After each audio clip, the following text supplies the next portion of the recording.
जी बिस्मिल्लाहिर्रहमानिर्रहीम। अस्सलाम वालेकुम नाजरीन, मैं हूं आपका होस्ट तलहामी। और मैं हूं आपको फरहान अहमद और आप देख रहे हैं क्रिकेट की गपशप चैनल, जिस पर हम आपसे डेली क्रिकेट पर बातचीत करते हैं।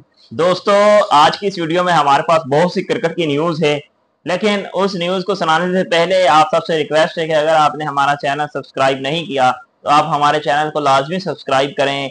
आपको अगर क्रिकेट की न्यूज़ देखने का शौक है तो लाजमी हमारे चैनल को सब्सक्राइब करें और वीडियोस अपने दोस्तों के साथ अपने किसी दूसरों ग्रुप्स में शेयर किया कीजिए ताकि दूसरे दोस्त भी हमारी वीडियो से मुस्तफीद हो सकें। दोस्तों, आज के इस वीडियो में हम बात करेंगे कि दूसरा टी20 आज खेला गया पाकिस्तान और वेस्ट इंडीज का। ये बिल्कुल आप कह लें कि सेम उसी तरह की पिच थी जहां पर पाकिस्तान और बांग्लादेश के जो टी20 मैचेस थे खेले गए। तो सेम वही गलती जो पाकिस्तान ने बांग्लादेश की पिचेस पर की थी, सेम वही गलती यहां पर भी की है। अब देखें, ये ऐसी पिच है ये ऐसी पिच है जहां पर आपको हार्ड हिटिंग की जरूरत नहीं होती, जहां पर आपको लप्पे नहीं गमाने होते। यहां पर आपको आपको समझदारी के साथ सिंगल डबल के साथ गेम लेके चलना पड़ेगा। जैसे सलमान अली आगा ने कुछ शॉट्स अच्छे खेले, स्वीप शॉट्स खेली। यहाँ पर स्वीप शॉट्स खेलना बनती है बैट्समैनों की। यहाँ पर सीधा नहीं खेलता है, सीधा जब खेलते हैं तो कैच आउट हो जाते हैं या आप कह लें कि डॉट बॉल बहुत होते हैं, जिसकी वजह से पाकिस्तान ये दूसरा टी20 मैच वेस्ट इंडीज से बड़ा इंटरेस्टिंग मैच था। ये वेस्ट इंडीज से 2 विकेटों से पाकिस्तान हार गया। तो इसमें हम तारीफ करेंगे वेस्ट इंडीज के जो मायनास ऑलराउंडर जैसन होल्डर ने बहुत ही शानदार बल्लेबाजी भी की और बॉलिंग तो पहले उन्होंने क्या कमाल बॉलिंग की थी। 4 विकेटें हासिल की थी जी, सिर्फ उन्होंने 19 रन देकर। जी शानदार बल्लेबाजी से जैसन होल्डर ने इस मैच को अपने होल्ड में ले लिया और मैच जितवा दिया। जी। तो जैसा कि पाकिस्तान ने ये टॉस जीतकर पहले बैटिंग का फैसला किया जो कि गलत साबित हुआ।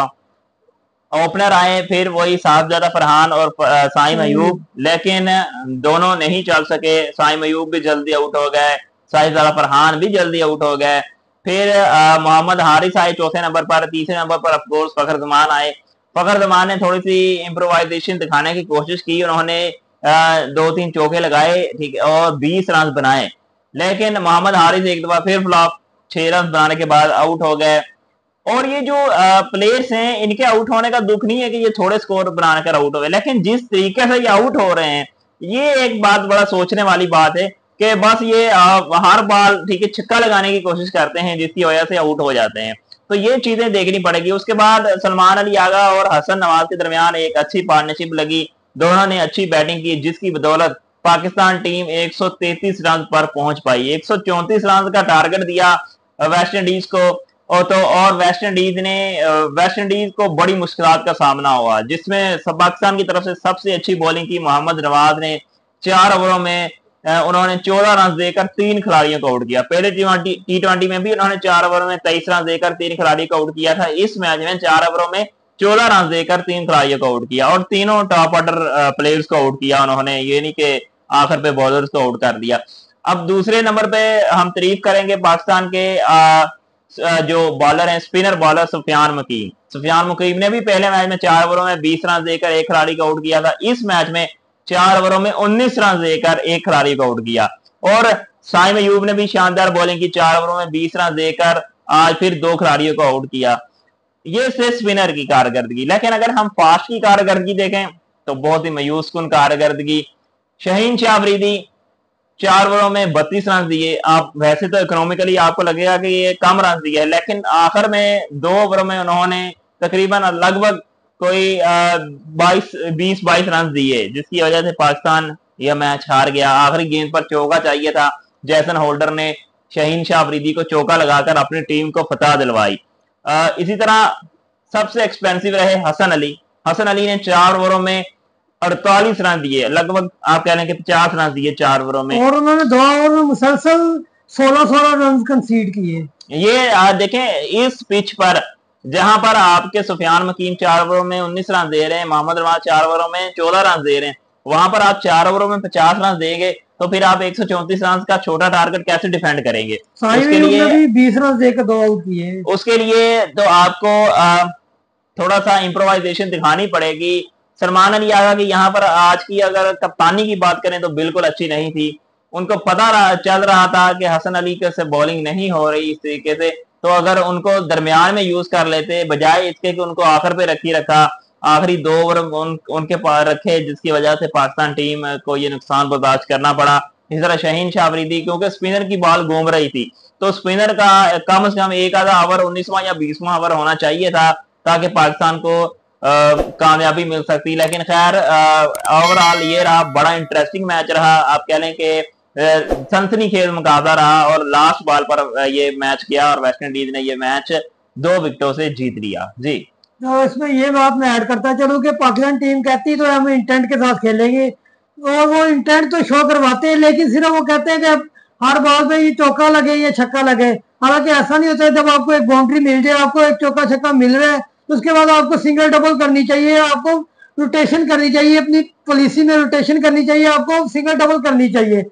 जिस तरह के बाबर आजम और रिजवान पहले करते थे कि मतलब उनको अगर एक बाउंड्री मिल जाती थी, उसके बाद वो सिंगल डबल की तरफ जाते थे, तो उसके बाद हर ओवर में एक बाउंड्री लेने के बाद वो सिंगल डबल करते थे। तो आपको हर ओवर में एटलीस्ट 8 या 9 रन भी बन जाए T20 में तो इनफ होते हैं। ये नहीं कि आपने हर बॉल पे चौका या छक्का लगाना है, तो फिर ही आपकी मतलब वो इंटेंट दिखेगी। फरहान भाई, वो पिचेस को देखना पड़ता है ना। कोई पिच होती है 150 वाली, कुछ पिच होती है जहां पर आप 200 इजीली बना सकते हैं, और कुछ पिच ऐसी होती है जहां पर आप 130 रन बनाकर भी उसको डिफेंड कर सकते हैं।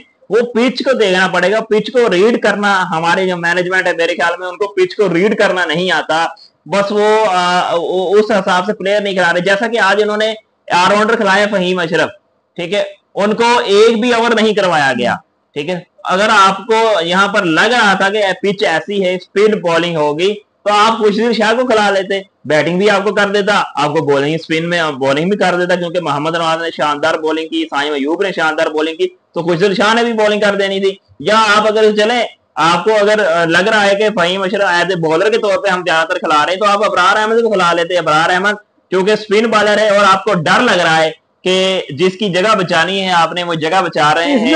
अबरार अहमद या सफियान वकील में से एक ही खेल सकता है, क्योंकि ये नहीं, आप पिचेस को देखना पड़ेगा। आपको अगर लग रहा है कि स्पिन पीछे, तो आप दोनों स्पिनर खिला दें। दोनों कौन सा एक ही जैसे स्पिनर है, एक लेफ्ट हैंड का चायामैन स्पिनर है और एक राइट हैंड का लेग ब्रेक बॉलर है। इस तरह मैं बताता चलूं कि इस तरह दोनों में जो कंपटीशन है वो कंपटीशन खत्म हो जाएगा। उनको होगा कि हम दोनों एक साथ भी एक वक्त में खेल सकते हैं। आपको जब भी क्रिकेट आप खेलते हैं, ठीक है, इंटरनेशनल लेवल पे, आपको ये नहीं देखना पड़ेगा कि कंपटीशन क्या है, आपको पिच के लिहाज से अपने प्लेयर को डिसाइड करना पड़ेगा। इसी तरह अगर हम बात करें कंपटीशन की, तो साहबजादा फरहान, फखर जमान और साइम अयूब तीनों के दरमियान कंपटीशन है, लेकिन आप तो तीनों खेल रहे हैं, तो ये तो तीनों का कंपटीशन ही खत्म हो गया। ये ना फखर जमान जो है ओपनर नहीं अच्छी बैटिंग करते, तो वो कुछ सालों से हमने देखा है, आपने भी देखा है कि वो 1 डाउन पे बैटिंग करते हैं या 2 डाउन पे आके बैटिंग करते हैं। तो अब वो 1 डाउन पे आके बैटिंग कर रहे हैं, एज ओपनर वो क्लिक नहीं कर रहे थे, लेकिन जैसे वो 1 डाउन पे आए हैं, वो उनके बदले से कुछ रन आने शुरू हुए हैं।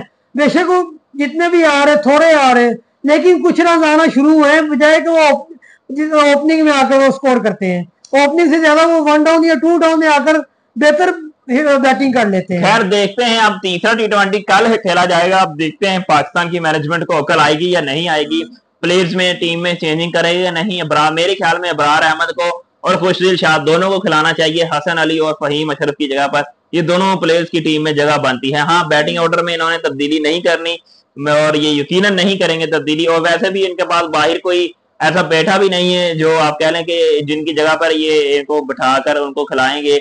बाहर बस वही हारिस रऊफ हैं, हसन अली हैं, हसन अली आज का मैच खेल गए, हारिस रऊफ हैं, अबरार हैं, और 1-2 इसी तरह के और जो प्लेयर हैं वो बाहर बैठे हुए हैं। कल के मैच में बॉलिंग में तब्दीली होगी, लेकिन हम आपको बताते चले कि हमने कुछ सालों से यही देखा है कि डेथ ओवर में हमारी बॉलिंग जो बिल्कुल बुरी तरह फेल हो जाती है, जिसकी वजह से हम काफी सालों से डेथ ओवर की बॉलिंग की वजह से मैच हारते चले आ रहे हैं। एशिया कप में भी आपने देखा था कि सलमान खान जो है वो श्रीलंका के खिलाफ जो है वो मैच बचाने में नाकाम रहे थे, और उन्होंने स्कोर टारगेट चेंज करवा दिया था श्रीलंका से। और इसी तरह शाहीन शाह अफरीदी ने भी डेथ ओवर में काफी मरतबा हमें मायूस ही की है, बिल्कुल बेकार बॉलिंग करते हैं डेथ ओवर में। डेथ ओवर के सच हमारे पास कोई इतना तगड़ा बॉलर है ही नहीं है, हमने ये खुद तैयार ही नहीं किया। जैसे कि हमारे पास हम कह सकते हैं कि वसीम जूनियर बैठे हैं जो डेथ ओवर के अच्छे बॉलर हैं, या हम आपको कह सकते हैं कि बास अफरीदी डेथ ओवर में अच्छी बॉलिंग कर लेते हैं। के बारे में हम आपको अपडेट्स देते चलें कि वो मुकम्मल तौर पर फिट हो गए हैं और उन्होंने नेट प्रैक्टिस करना स्टार्ट कर दी है। अभी कल की खबर है ये, वसीम जूनियर मुकम्मल तौर पर फिट हो गए हैं और उन्होंने नेट प्रैक्टिस करना स्टार्ट कर दी है। और पीसीबी जो कहने के 3 फास्ट बॉलर ऑलराउंडर हैं, इन पर खासी तवज्जो दे रहा है। फहीम अशरफ तो यकीनन टीम में खेल रहे हैं, लेकिन इसके अलावा आमिर जमाल, ठीक है, वो भी एक अच्छे ऑलराउंडर हैं, उनको भी पीसीबी अब ट्रेनिंग दे रहा है। और इसी तरह वसीम जूनियर भी नेट सेशन में हिस्सा कर रहे हैं, तो यकीनन इनकी टीम में जल्दी वापसी होगी। तो आपको तय कर लेना चाहिए, जैसे आमिर जमाल या वसीम जूनियर, पाकिस्तान पीसीबी जिसको भी मौका देता है उसको फिर मौका दिया जाता है, और जो जिसको गायब करता है एक दफा फिर उसको गायब ही कर देता है। अब आमिर जमाल कितनी देर से गायब है, उसको कभी भी किसी टीम में मौका नहीं दिया गया, हालांकि वो एक अच्छे ऑलराउंडर हैं, बॉलिंग भी अच्छी करते हैं, बैटिंग भी अच्छी करते हैं। लेकिन हाँ, आप कह सकते हैं कि उन्होंने इतना अच्छी परफॉर्मेंस अभी तक नहीं दी, लेकिन अच्छे ऑलराउंडर है। खैर, तो उन्होंने जो आपने देखा होगा, जो हमारे मुर्शद है जो 35 नंबर 804, कुछ उनके खिलाफ भी उन्होंने अपनी शर्ट पे आपने देखा होगा कि लिखते 804 नंबर की शर्ट पहनी थी या कोई इस तरह का किया था, तो पीसीबी ने उन पर फाइन भी किया था और उनको जुर्माना भी हुआ था। मतलब खैर ये एक अलग डिस्कशन है। इसके अलावा अगर हम बात करेंगे कि तीसरा T20 कल खेला जाएगा, अगर बात करें, कल खेला गया वर्ल्ड चैंपियन लीग का फाइनल, वर्ल्ड चैंपियन लीग का फाइनल खेला गया और वही हुआ जो हमेशा की तरह होता है, पाकिस्तान फाइनल में आकर हार गया। पहले हर मैचेस में अच्छी कारकर्दगी दिखाई, कल भी बैटिंग में अगर देखें तो अच्छी कारकर्दगी, लेकिन वन मैन एबी डिविलियर, यानी यकीनन अगर वो रिटायर भी हो जाए, वो ऐसा प्लेयर है, उसको एलियन माना जाता है क्रिकेट की दुनिया का, मिस्टर 360। और उन्होंने कल बैट भी 360 वाला लिया हुआ था। उनकी तरफ से वन मैन जो था वो एबी डिविलियर था, और हमारी तरफ से हमें हरवाने वाला वन मैन शोएब मलिक था, जिन्होंने 27 बॉलें लगभग खेली और सिर्फ 20 स्कोर किए। तो उनकी तरफ से जितवाने वाला one man alien AB de Villiers था, और हमारी तरफ वन मैन जो हमें हरवाने वाला था शोएब मलिक। नहीं, पाकिस्तान टीम में एक बात आपको देखनी पड़ेगी, लीजेंड्स लीग में यहाँ पर बहुत सारे प्लेयर ऐसे थे जो करंट क्रिकेट खेल रहे थे। ये नहीं था कि वो बहुत देर से कुछ खेल नहीं रहे थे, जिसमें आसिफ अली खेल रहे थे। इसके अलावा अमाल वसीम अभी 2024 का वर्ल्ड कप उन्होंने खेला है, तो वो भी यकीनन ये PSL भी खेला है। इसी तरह अगर और अलावा प्लेयर्स की बात करें तो ये सारे तकरीबन वो प्लेयर थे जो हफीज भी अभी तक खेल रहे होते हैं, ठीक है, और भी 2-3 प्लेयर हैं जो पाकिस्तान में करंट टीम का, यानी कि उमर मीन भी खेलते हैं। तो ये प्लेयर ऐसे थे कि जो टीम का हिस्सा, यानी कि अभी करंट क्रिकेट खेल रहे थे, अभी कुछ देर पहले रिटायर हुए हैं। तो लिहाजा लेकिन एबी डिविलियर एक ऐसे प्लेयर थे, तकरीबन आई थिंक 2019 के वर्ल्ड कप के बाद वो रिटायर हुए थे और तब से नहीं खेल रहे, यानी कि 6 साल हो गए उनको। वो कोई हाँ, एक आधी लीग शीग शायद कोई खेलते हो, लेकिन इसके अलावा कोई उन्होंने कभी देखा नहीं है, ना IPL में, ना PSL में, ना किसी और लीग में इनको खेलते हुए। लेकिन पाकिस्तान की टीम तरफ से ऐसे प्लेयर थे जो लीगें खेल रहे थे, लेकिन फिर भी ऐसी परफॉर्मेंस, ऐसी पैथेटिक बॉलिंग लाइन, ठीक है, सिवाय सईद अजमल के किसी ने बॉलिंग लाइन अच्छी नहीं की, किसी ने बॉलिंग अच्छी नहीं की। रोमार इसने भी अच्छे ओवर डाले शुरू में, लेकिन एबी डिविलियर ने एक ना चलने दी उनकी, और एबी डिविलियर ने इतने छक्के और इतने चौके लगाए कि पाकिस्तान चैंपियंस का बुरा हाल कर दिया। और वन साइडेडली हम इसे कहेंगे, क्योंकि 9 विकेटों से साउथ अफ्रीका ये मैच जीता है, तो वन साइडेडली साउथ अफ्रीका ने वर्ल्ड चैंपियन लीग का फाइनल जीत लिया है। और 17वें ओवर में 200 रन का टारगेट, 196 रन का, लगभग 200 रन का टारगेट उन्होंने 17वें ओवर में पूरा कर लिया। जी, यही कहेंगे कि जो मतलब एबी डिविलियर और ये हाशा मामला हो गया, ये मतलब जो ये सीनियर टीम में खेलते थे, तो अपनी नेशनल टीम की जानिब से क्रिकेट खेलते थे, तो तब वो अपनी लाइफ में वो कोई भी इवेंट नहीं जीत सके थे। इन दोनों की मौजूदगी में साउथ अफ्रीका कोई भी इवेंट नहीं जीत सका था। तो चलो ये उन्होंने ये वाला इवेंट जीता है, तो उन पर यकीन उनके लिए एक पूरा लम्हा होगा, ये उनके लिए खुशी वाला लम्हा होगा। जैसे कि रात को वो दिख रहे थे कि कितने उनके खुशी बहुत ज्यादा थी, फैमिली वाले भी उनकी जो थे वो भी बहुत ज्यादा खुश थे। लेकिन यार देखें, इसके अलावा अगर हम बात करें, पाकिस्तान ने कम से कम फाइनल खेला है।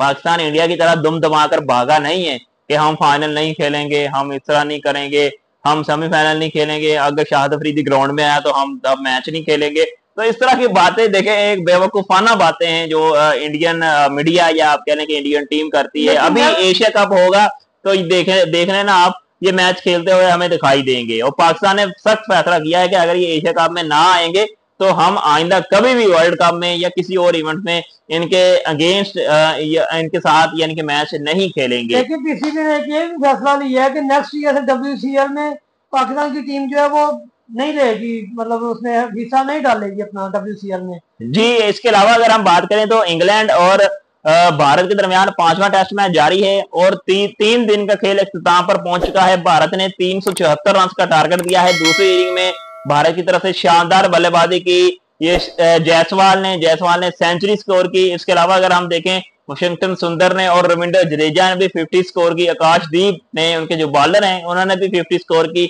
और 374 रन का टारगेट दिया। जो में इंग्लैंड ने अच्छा खेल रहे थे।